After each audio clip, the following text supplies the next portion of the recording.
Assalamu alaikum, урматтуу мекендештер, урматтуу кыргызстандык туугандар. Жалпыңыздарга кутмандуу кеч. Бизди жакшы тааныгандар болсо, эфирди бөлүшүп койсоңуздар болот.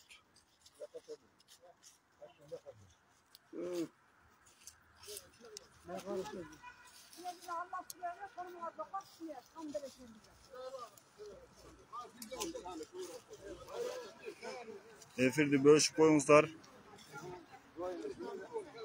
Чынында эфирди бөлүшөбүз. Бүгүнкү болуп аткан Бүтүн Кыргызстан саясий партиясынын төрагасы, оппозициялык лидер Адахан Кимсанбаевичка бүгүн жалпы колдон келишинче бүгүн күтүлбөгөн иш болду. Ошого байланыштуу бүгүн сүз эфир уюштуруп атабыз.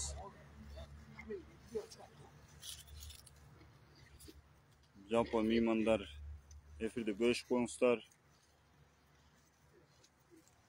Эфирди бөлүшөбүз.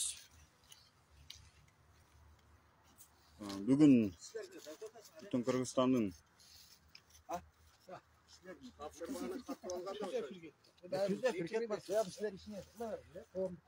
бүгүн Кудай кааласа бүгүн күтүлбөгөн өтө маанай түшүргөн иш болуп атат.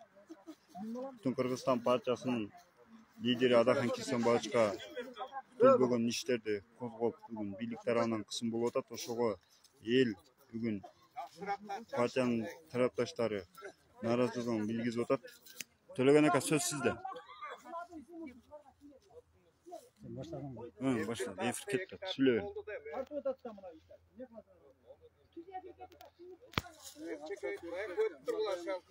Assalamu alaikum.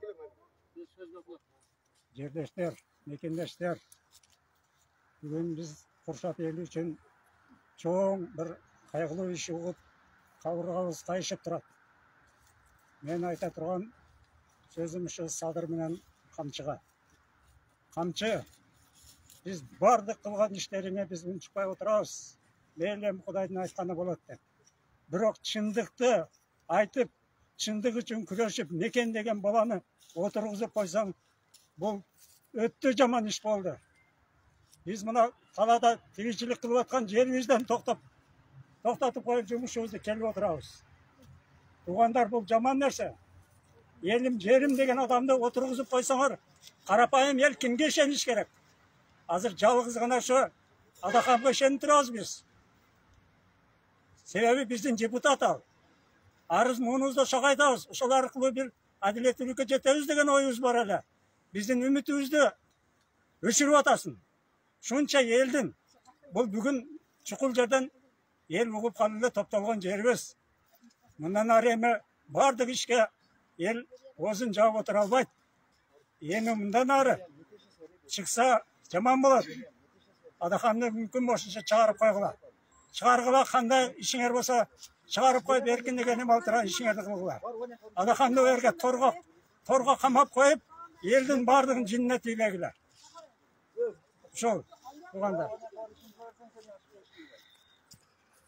Дагы сүйлөй тургандар барбы? Бүгүн коопсуздукту карайбыз деп бизге тоскоолдук жаратып атышат. Караңыздар. Караңыздар. Болгону биз бир 20 чакты адамбыз, бирок бизден дагы көп мына сотрудник кызматкерлери бизге тоскоолдук жаратып атат. Караңыздар. Бул эмне деген кысым? Сүйлөйбүз. Садыр, Камчы, эсиңе келе турган убакыт келип калды. Жете турган жериңерге жетип калдыңар. Көлөкөңөрдөн коркуп жүрүп өтө турган болдуңар. Эч кайсы бийлик силерчелик арам жолго барган эмес. Ушул киши мамлекеттен бир карандаш урдаган эмес. Ойлогон иштери, кылган иштери бардык элдин кызыкчылыгы үчүн болуп атат. Жаныңарда бүт мамлекетти тоноп, мамлекетти жеп, мамлекетти жок кылгандар жүрөт. Ошолорду караганын ордуна таза инсанды Адахан Кимсанбаевичти алып барып камадыңар. Башыңардан кандай күндөр өттү эле? Силерге окшоп бийликти басып алам деген жок. Кашадан секирип өткөн жок бул киши. Эсиңерге качан келесиңер силер? Бардык нерсенин чеги болот. Бул күн дагы өтөт. Кейін мұның арты өте жаман бүтөт. Бүткөнде дағы. Қолыңардан келбейт силердин ушундай кылып баарыны камап коркутуп, үркүтүп, мамлекетти ушундай күч менен кармайбыз деп силер адашасыңар. Бардык нерсенин арты болот. Бирок арты жаман иш менен бүтөт муну. Эсиңерге келгиле. Эсиңер барды этегиңерди жапкыла.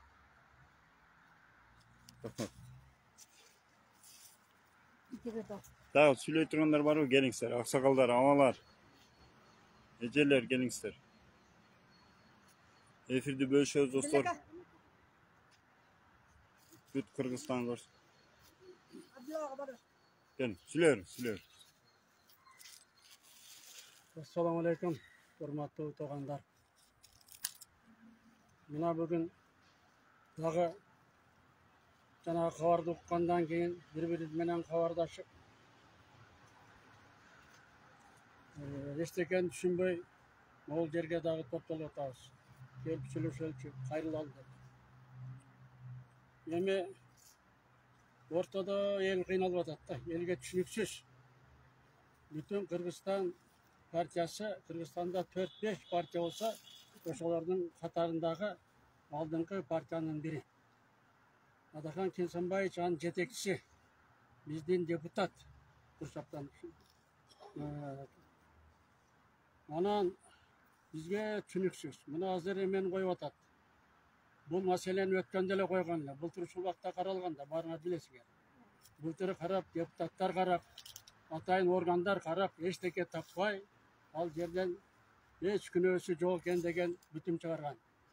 Быйыл кайра дагы ошондой болуп атпайбы? Biz taң калып атабыз. Бул мындай жумурткадан кыр издегенде болуп атат да туган, жумурткадан кыр. Кыр болсо былтыр эле табылыш керек эле. Эл биз жакшы билебиз да. 30 жылдан бери элим, жерим деген чыныгы патриот Адахан Кинсанбаевичке эмне деди? Мамлекеттик госизмена деген эме коюп атпайбы? Эгер Мадымаров чыккынча саткын болсо анда биз кимбиз деген суроо туруп атат тугандар.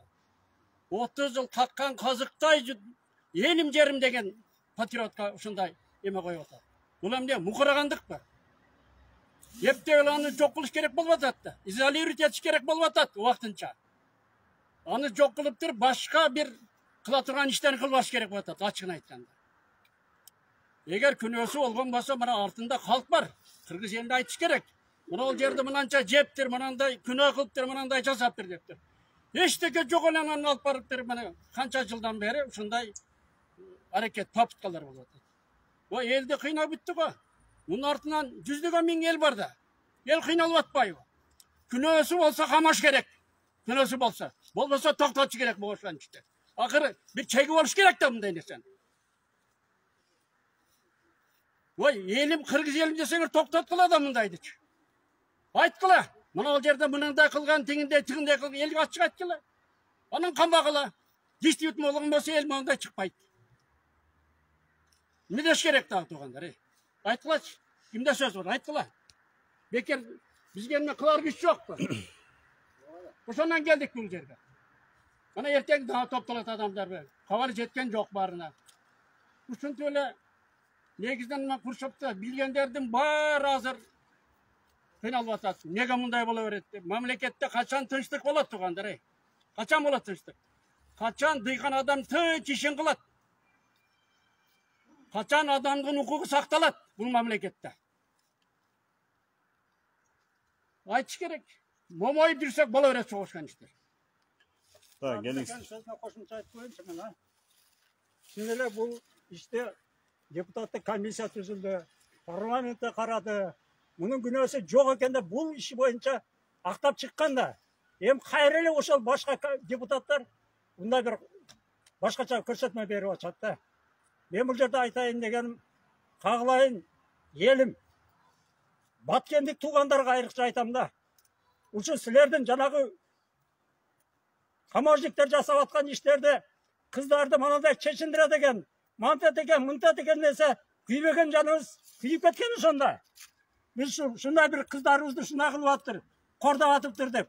Uşunu Madımarov çeçip erken bolsa, sizler şunun günün körüp otasыңар go. Tuğandar biyleke işeniş yok, çıkıp aytkılaçı kağılayın, batkendikler. Mana manda ile biz üçün buna jakşı iş kılıp bergilen, деген сөзді айтқыларшы. Bir kese okat любой жерде табасыңар. 5 жылдық оkat берсе дағы сілерге. Оша тамағар түгенет. Шындықты айтыш керек. Туғандар, şu batkendіктер, қағылайын ел дағы сілерге айтам. Шыққылашы, айтқыла сілер şu күндерді көргенсіңер. Бізге сәл қараңғы, мүмкін бір ұшақ сөз ұққандар өз. Но сілер осы жерден өтіп отасыңар ғой. Бүгінгі күнге чейін адаханды қылған ішіне қанты білмейсіңер ей. Жалған сөздерге шеніп. Ушынты bir жалғыз адамымыз, шындықты айтса қаматып қойып отырауыз бұл барымыз. Қарағылашы жерде бір адамны өлтірген адамды шығарып қойып отады, оны қапасқа отырғызып қойыптыр. Şu. Sizge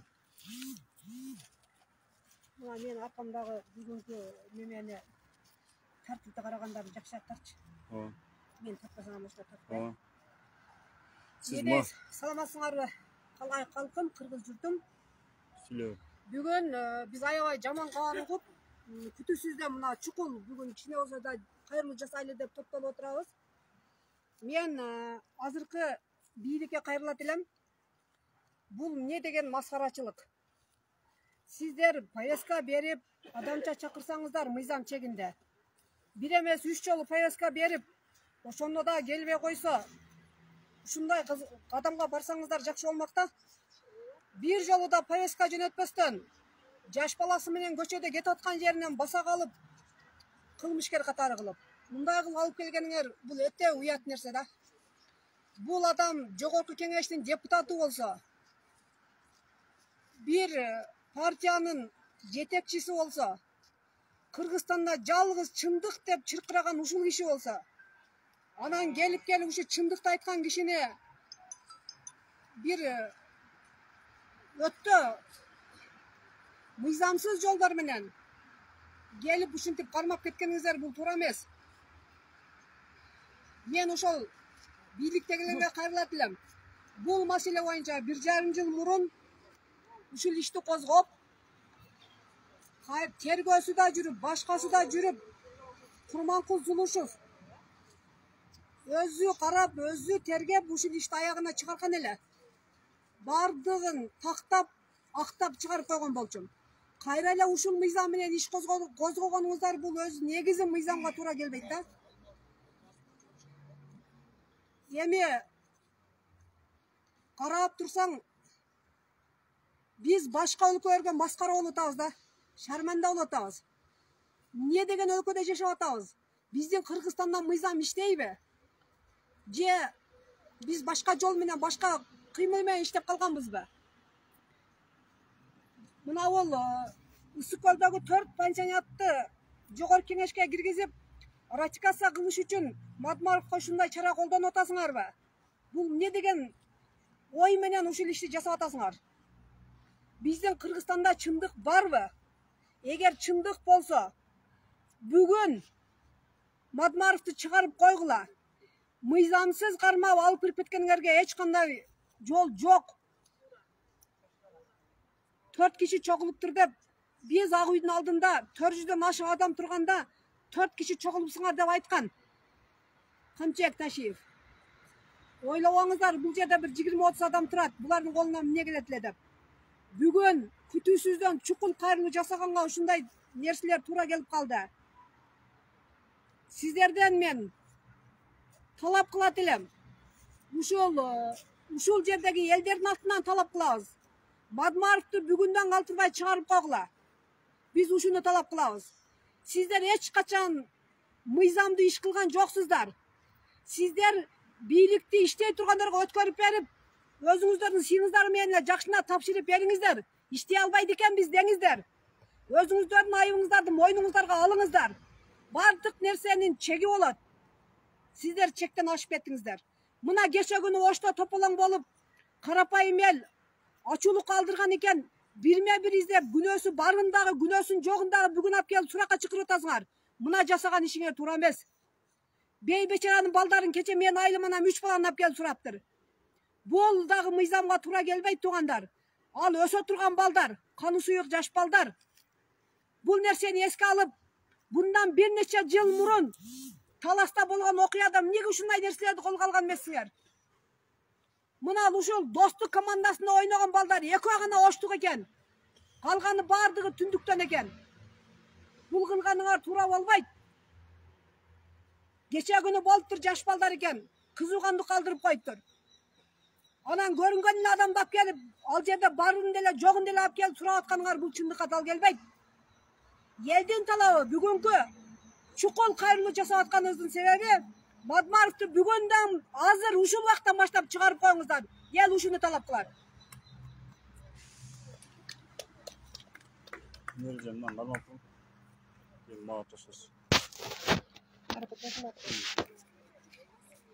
Assalamu alaikum урматтуу мекендештер, урматтуу кыргызстандыктар.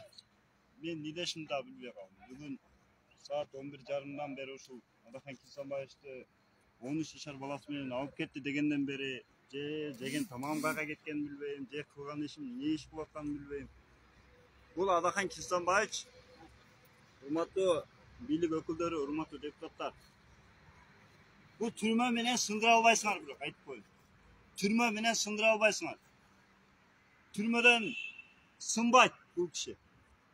Menin çıkan yerim bugün çındıktım mı şuntip çırkıratıp kapaska kamayız deydi. Biroq mına şunday eldi kamay albayt. Janagı bir adam aytkan, menin başımды kesip koşmaları mümkün, biroq tilimi kese albayсыңар dedi. Mına oşol sözdün eski alıp, men Kamçıya Kıdırşayıç kaytayım, Kamçıya Kıdırşayıç. Biz biliriz. Siz nege mınдай жол менен Адахан Кисанбаевди кармап, шоу кылып, коркутуп атканыңардын себебин. Эртек мына Ысык көлдөгү 15 пансионат, 4 пансионат, жана жетим тоо, жана башка иштер эртең жол кеңешке кирет.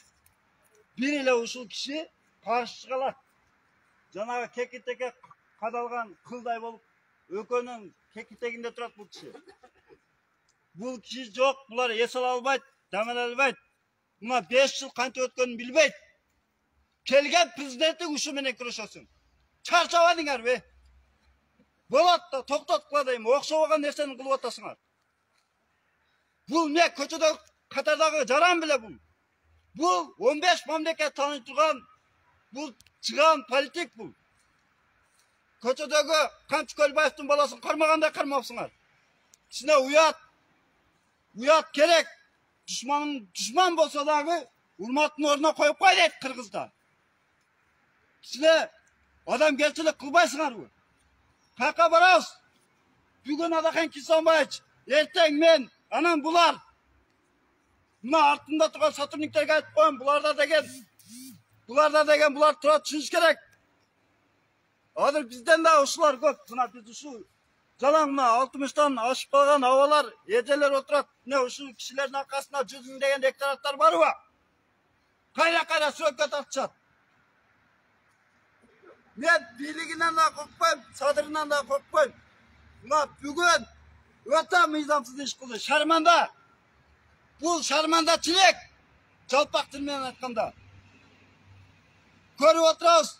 Nege korkutup, nege ürkütüp atkanыңарды. Mına deputatlar keçe Oradayımdın mandatını alıp diplomunu farşı iken degende gördük. Mına deputatlardan kekilik sümü degen deputatın mına bugün mandatını acıratıp oturat. El uktap satıyor evi. Kayra şaylao bolat, kayra prezidentlik şaylao bolat. Kelgen deputatın, kelgen prezidentin Madbarov menен kuruşat. Ne? Madbarov silerini atanlarda öldürüp ketti öyle. Arpanlarda orba koydu bu. Boldu da barzok desene çegi bolat da. Barzok desen çegi bolat. Buna Akayev'in geldi, Barzok'un geldi, keliyle Madbarov menен kuruşat. Ne oldu bugün? Ne oldu?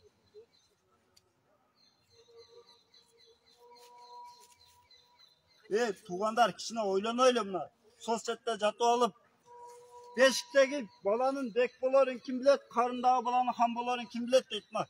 Kişineke motoragan böbeklerge dağı bunlar. Mektep toplan 11. klassın ballarına da caman köşetip tuttu. Köşeden ötket olsan Adahan işteke kılbatın ne kıl verip bitti. Barzok desen çegi bolat. Kamçıya Kıdırşayıç esiniz var da eteğinizi ciyiniz. Uçkundan calın tutanat deyip. Muna arkamda turgan 20 el menен sizди korkutkan jokмун мен. Bütün de Kırgızstandın eli menен korkutam sizdi. El, ertek sizdi kanday bargan bolsa oşo alып koyot birlikten. Bирок oşo jolго жеткирбегиле. Жеткирбегиле, kim сүйлөсө эле апарып камап коркутпагыла. Adakay Kilsonbaşты бүгүндөн калтырбай чыгарып койгула. Уят. Уят бул. Adakanga. Boşlandık. Madmalıkpa. Boşlandık. Madmalıkpa. Boşlandık. Biz Bişkekке çayın bargan dayarız. Dayarız. Бүгүндө калтырбай чыгарып койгула. Эрте күндө geç кылбай. Bişkek'e dayarsızlarmı? Dayarız. Bişkekке barabız. Ağılga çayın barabız. Урматтуу жогору жактагы биздин бийлик өкүлдөрү бүгүндөн калтырбай Мадмаров Адакам Кимсанбаевди бошотуп коюңуздар. Эл ушуну талап кылат. Сиздерден бир гана талабыбыз Мадмаровду бошотуп койгула. Ушуну гана талап кылабыз. Мадмаров Адакам Кимсанбаевичка. Мадмаров Адакам Кимсанбаевичка. Мадмаров Адакам Кимсанбаевичка. Боштондук. Урматтуу соцсеттеги достор, жалпыңыздарга баткендик туугандарга да кайрылуу кылайын. Баткендик туугандар, кайдыгер карабаңыздар. Мына ошол 275 метр боюнча канчалаган жарандар ошол жерден бизнесин өркүндөтүп, нар жак бер жака өтүп атасыңар. Чындыкты чыгып айтып койгула. Кыйынды кыйын деш керек, туураны туура деш керек кыргыз. Бул жерде эч кимге акча берген жок. Бул жерде биз чындык үчүн чыгып атабыз.